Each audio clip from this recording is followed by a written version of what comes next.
My racing career started with vintage racing. My friend Tony Koshlin had two Oscar Maseratis, and he lived in Sharon, Connecticut, near Lime Rock. And he said, why don't I drive one of them? And so he and I drove the two Oscars. And we have been given credit by Jim Haynes, who ran VSCCA at the time. We were credited with, because of my PR work and because I was becoming well known in motorsports because of the timing, here I am racing an Oscar, that we were in all the magazines because we had no sponsors. We had, nothing to gain. We were just having fun. So we got a lot of stories. So we were in every magazine. And Jim Haynes gives us credit for starting the vintage racing craze that started up back then at that time. And now, everyone's HSR, vintage, SVRA, everybody's running vintage racing. In fact, you can hardly find us anymore on the internet. You can't, not anymore. We never seem to have been there. That we were just before internet, we were already racing and having a good time. Today, you cannot find us on the internet. It's very rare. You can find me with a picture of me with the Oscar, but there's very little information about us having raced back then. And I have pictures of me with Hurley went with me on a victory lap, and I have Peter Gregg timing me. I have other funny stories about reverse intention because John Paul Sr. timed for me or gave me signals when I was racing So anyway, that's where I started in vintage racing. And again, sitting around with the right people at a dinner, and there were Dunlop people, and Bill Broderick, Hat Man, a good friend of mine, and we're sitting there, we're all having this sort of media dinner, because I'm in the media as well, because I have my PR business, and I'm writing. So again, we're sitting at dinner, and I think it was Bill Broderick brought up to the Dunlop people, you need to have a female race car driver. And there's Judy sitting right here, and she's very good at. They said, okay, send us a proposal. Sent them a proposal. Now, and they accepted it, and now I have to go get a license to be a race car driver because all I have is my vintage license. So I go through the SCCA school. Again, I have my friends. Ferrari dealer friend gives me a trailer. I have my Chevrolet Suburban because I represent Chevrolet. And so I have this little package to go to driving school and get my license. So the Scirocco must have had Dunlop on it. So I raced the Scirocco until I wrecked it. And Al Hobart would fly in and help me try to understand front-wheel drive. But unfortunately, he never really raced front-wheel drive. So I ended up crashing in Bridgehampton, going down the hill where I lifted. With front-wheel drive, you're supposed to keep your foot down. So I crashed into the trees and whatever else. But I got my license in any event. I know that I was in a Volkswagen. Maybe it was the Scirocco.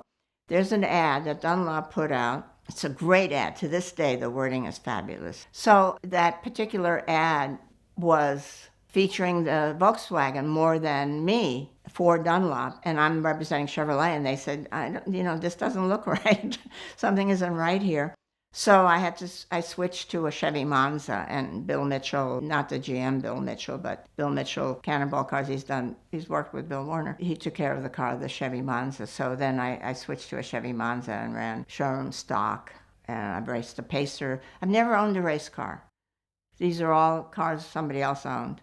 Even Dunlop owned the Monza. The sport was beginning at that time, early 60s, and all the manufacturers were coming in, sponsors were coming in, Can-Am, Trans Am, the most dynamic racing we've seen. And so it was just such a great time. It was a great period of time to be working. And as I said, I went with the flow. I had my PR business, I'm racing cars, I'm timing, sometimes doing all three at one weekend, which then I'd have freelancers I'd hire to help me on the PR side. I mean, it really was a dynamic time. It's very different right now, and you talk to many of us like Hurley Haywood from that period of time, and Hurley will tell you how different it is. He doesn't want to race now because the way the cars are set up, the race cars are so completely different than what we raced back then. But look where it's come. It's just, we're talking electric, hybrid. It's like mind-blowing for us who, with stick shift and clutches and roll bars and showroom stock, you weren't supposed to cheat. You're supposed to be right out of the showroom and put a roll bar in, and you can't win doing just that. So, there's all this trickery and chicanery, especially on the professional side too, and Trans Am, lots of that, lots of rivalries with Parnelli Jones, Mark Donohue, and it was such a great time, and every driver had his own personality, looked completely different. Today, they all look like cookie cutter, perfect little people, and because they are small to get into some of these race cars like Formula One. Well, Formula One does have some personalities. I like that, but it was such a great time. It was crazy. I mean, the tire companies were rivals. Manufacturers, Ford versus Chevy. Oh my God, and secrecy, and it was great. Great times. This month of VINwiki content is brought to you by Premier Financial Services, and they are the perfect partner in your journey to own your dream car because their Simple Lease is the most powerful tool in the world of exotic car financing. You'll get all the benefits of a leasing structure like lower payments and better tax treatment, along with everything we love about a normal exotic car loan where you can trade in and out at any time, always know where you stand thanks to their amortization table, and accumulate equity for whenever you're finished and ready for the next car. And Premier is great because they're wholly owned and backed by First Financial Bank, which means they have more buying power than any other exotic car bank or collector car bank in the United States, and their customer service is unmatched. Also, rates are lower than they have been in a very, very long time, so it's never been a better time to reach out to Premier, talk to their representatives, learn what you can pre-qualify for, and let them help you own the car of your dreams with Premier Financial Services.